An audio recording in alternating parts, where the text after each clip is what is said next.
ഗുജറാത്ത് ടൈറ്റൻസുമായുള്ള കൊൽക്കത്തയുടെ മത്സരം സംഭവബഹുലമായിരുന്നു. ആദ്യം ബാറ്റ് ചെയ്തപ്പോൾ ഒരുപാട് ക്യാച്ചുകളും മിസ്ഫീൽഡുകളും കൊൽക്കത്ത പാഴാക്കി. അങ്ങനെ സ്കോർ 198 ആകുന്നതിൽ നിർണായക പങ്ക് അത്തരം കാര്യങ്ങൾ വഹിച്ചു. മാത്രമല്ല, പ്രധാന ബോളിംഗ് ഓപ്ഷനുകളില്ലാതെ ഇറങ്ങിയതും കൊൽക്കത്തയ്ക്ക് വലിയ രീതിയിൽ ഭീഷണിയായത് തന്നെയാണ് ആരാധകരുടെ അഭിപ്രായം. എണ്ണി തിട്ടപ്പെടുത്തിയ ബോളേഴ്സുമായാണ് കൊൽക്കത്ത മത്സരത്തിനിറങ്ങിയത്. അതിൽ മോയിൻ അലിയും റസലും നരൈനും ഓൾറൗണ്ടേഴ്സാണ്. വരുൺ ചക്രവർത്തി, വൈഭവ് അറോറ, ഹർഷിത് റാണ എന്നീ പ്രധാന 3 ബോളർമാരുമായാണ് മത്സരത്തിനിറങ്ങിയത്. അതിൽ 2 പേസർമാരും റസൽ എന്ന ഫാസ്റ്റ് ബോളർ മാത്രമാണ് ഉണ്ടായിരുന്നത്. മികച്ചൊരു ക്വാളിറ്റി പേസർ കൂടെ ഉൾപ്പെടുത്താമായിരുന്നുവെന്ന് പ്ലേയിങ് 11 വന്നപ്പോൾ തന്നെ ഏവരുടെയും അഭിപ്രായമുണ്ടായിരുന്നു.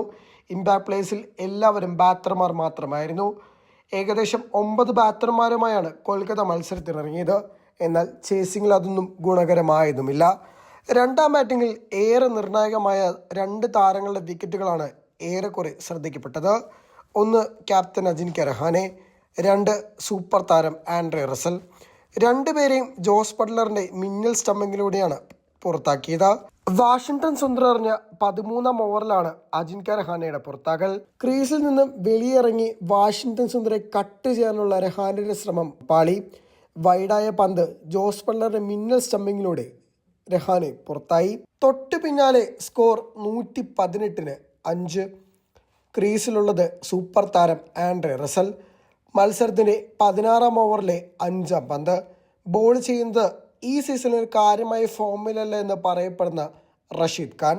ക്രീസിന് വെളിയിലിറങ്ങി റസലിന്റെ ശ്രമം ചെന്ന് അവസാനിച്ചത് മിസ് ചെയ്ത ബോളിലായിരുന്നു.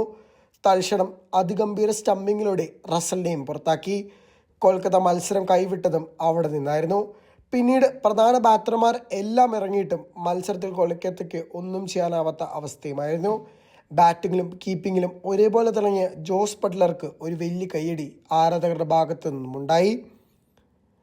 മത്സരത്തിൽ ഏറെ നിർണായകമായതും ഈ 2 താരങ്ങളുടെ വിക്കറ്റാണ്. കൊൽക്കത്തയ്ക്ക് ഈസി ചേസാകുമെന്ന് വിചാരിച്ച മത്സരമാണിപ്പോൾ പരാജയമായിരിക്കുന്നത്.